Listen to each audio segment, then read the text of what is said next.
I am back from overseas, and what was I greeted to besides you lovely people, but information about the new banners and the 4 stars that are coming with them.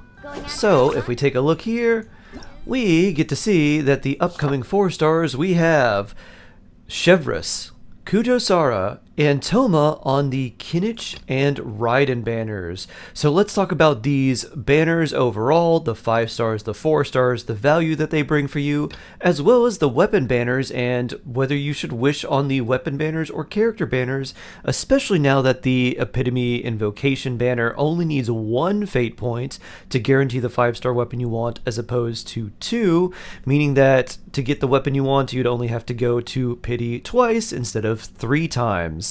Let's start with the character banners because I know that a lot of people are curious about these. Now, I've already talked about the 5-star characters, so I won't rehash them too much. I've made a video about that. If you want to know more details about the value of these characters and how good they are for your account, I will link that in the description below. But suffice it to say, the TLDR is that both of these 5 stars are pretty good. Kinich is a hyper carry who is limited in terms of the teams that you can build with him right now because he really wants to be on a Burgeon or a Burning team, and I don't believe we'll really see his best until the Pyro Archon is released.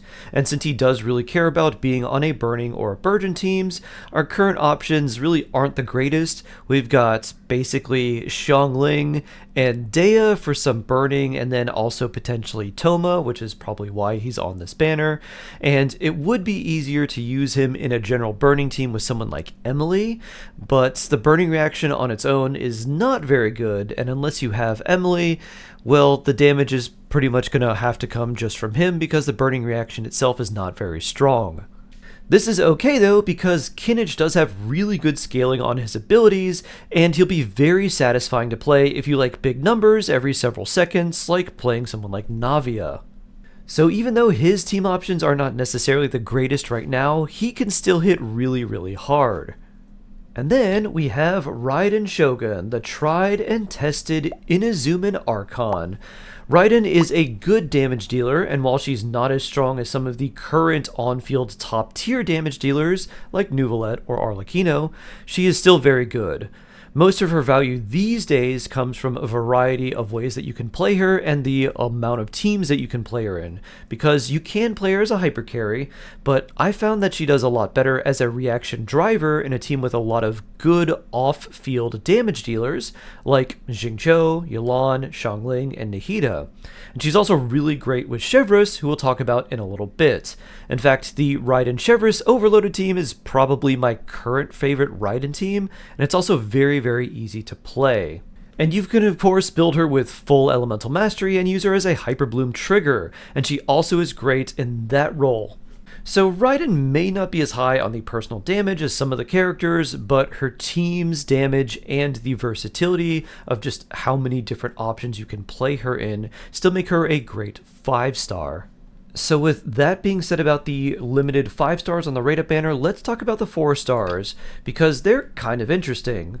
To get it right off the bat, these 4 stars are actually much better for Raiden than they are for Kinich. Thoma probably will work with Kinich. I honestly don't know. I've been kind of out of the loop because I've been overseas and unable to play Genshin for a long time, but I think they'll probably work decently well.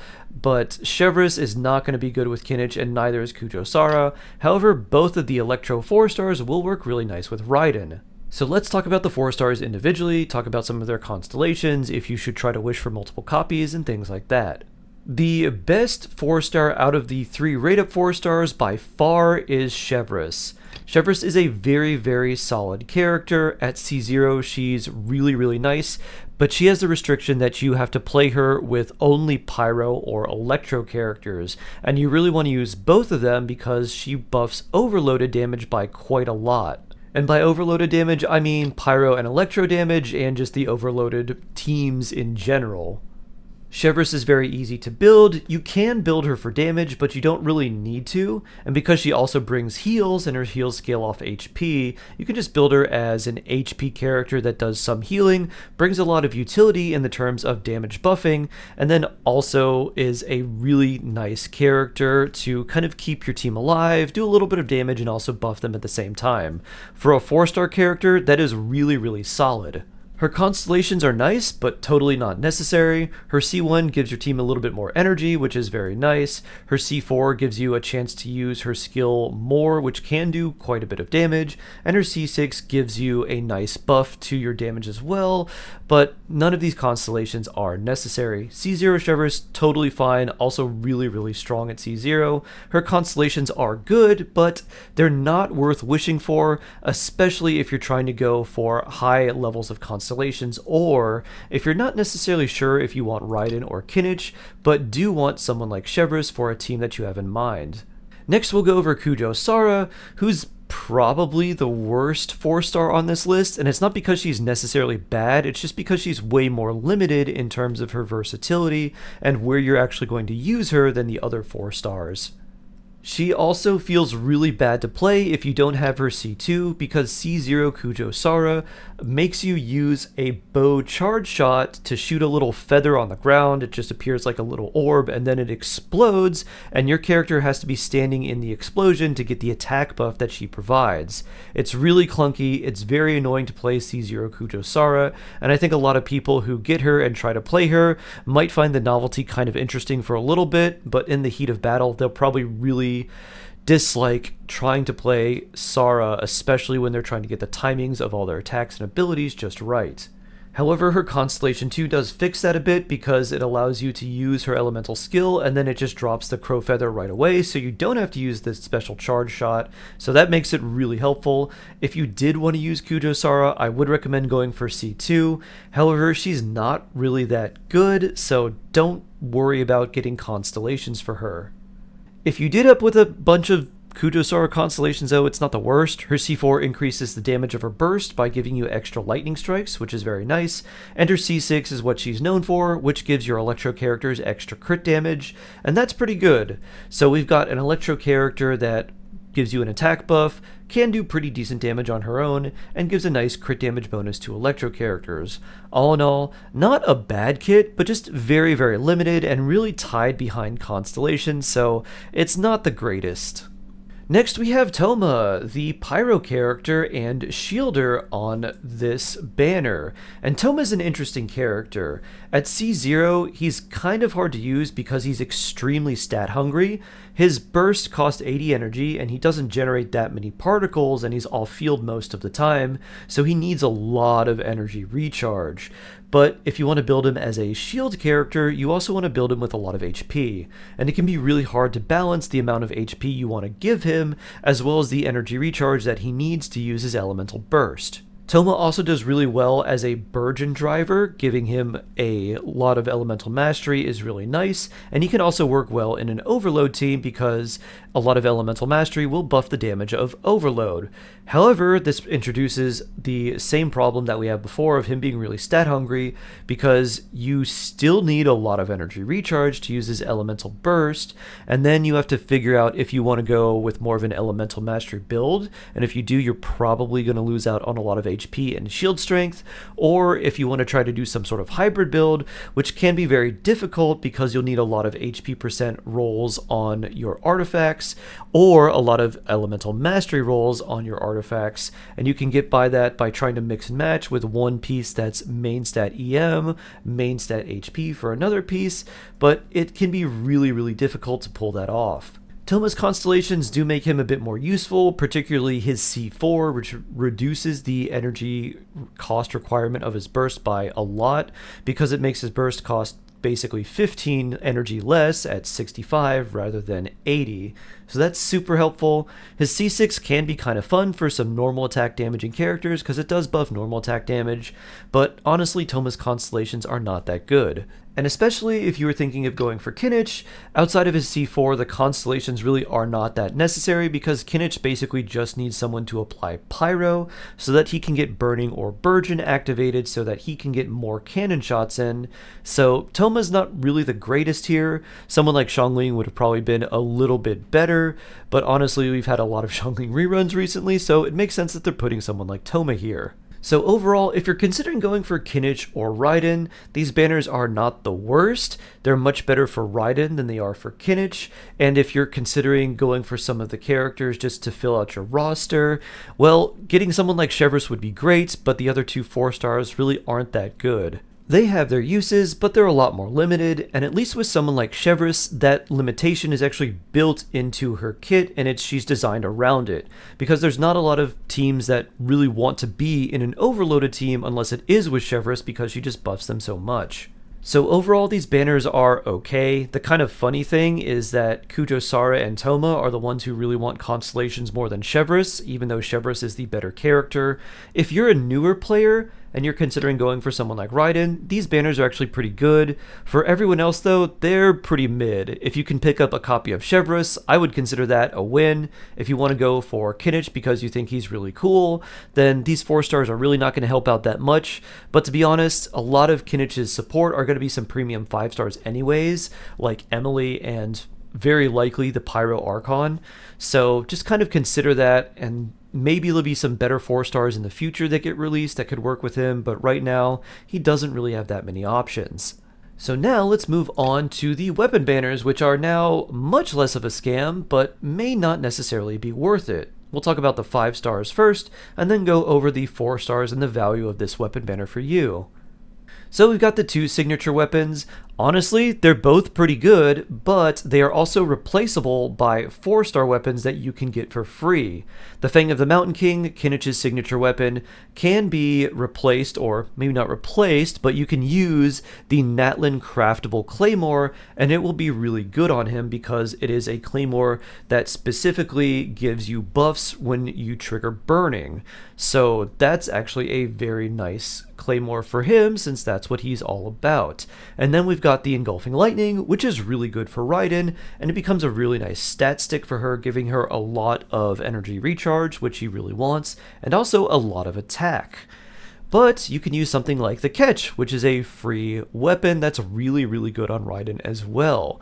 One thing to note is that if you do plan to go for Raiden and also plan to go for the Engulfing Lightning, it doesn't do anything for her in a team where you want to use her as a Hyperbloom trigger, because it doesn't provide any elemental mastery, and you'd be much better off with something like a Dragon's Bane. So really, this weapon is only for an on-field driver Raiden or a hypercarry Raiden. Otherwise, you could just use a 4-star weapon and be fine.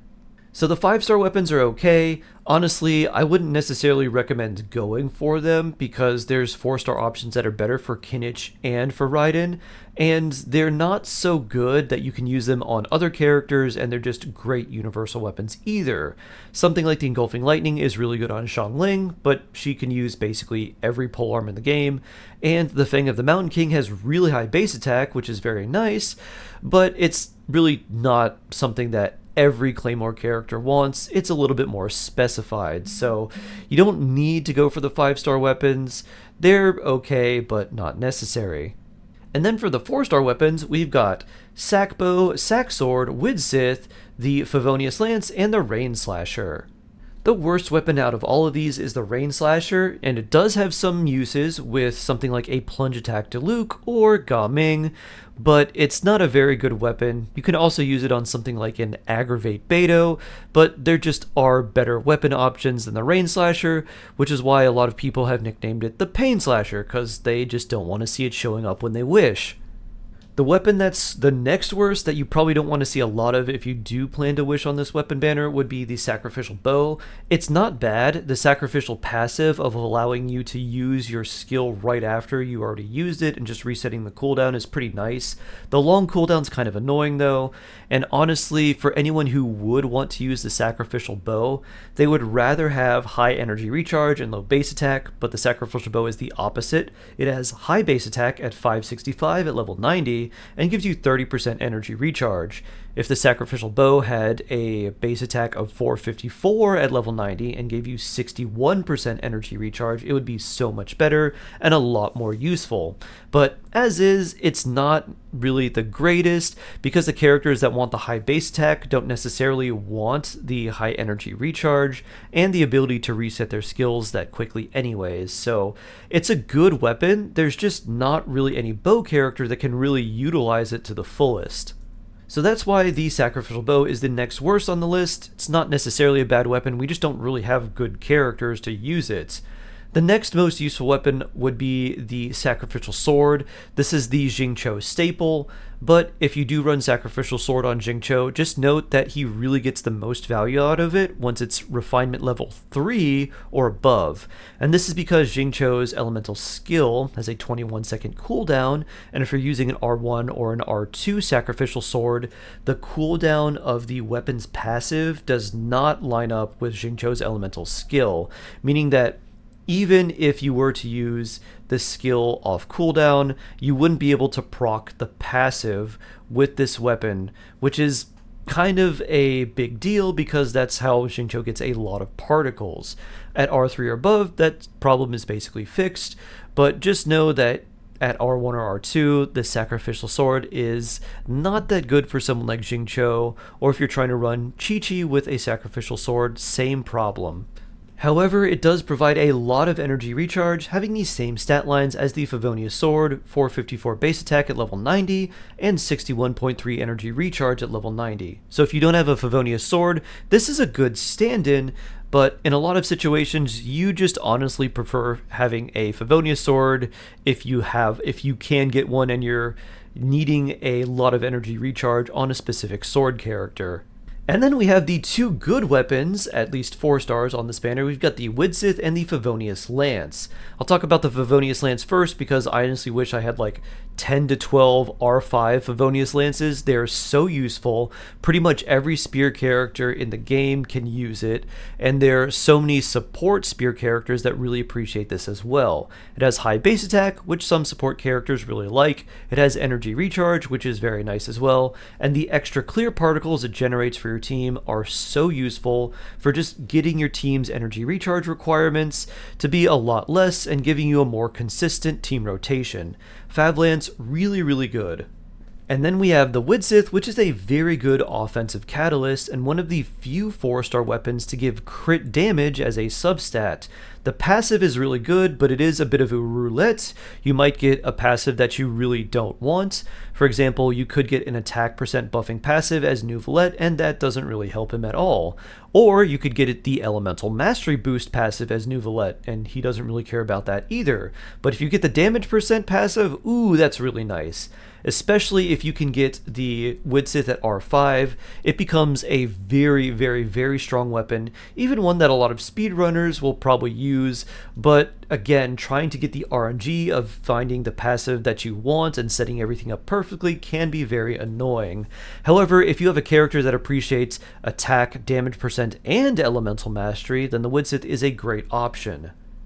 And of course, you can just use it as a book that gives you a lot of extra crit damage because that's also really nice.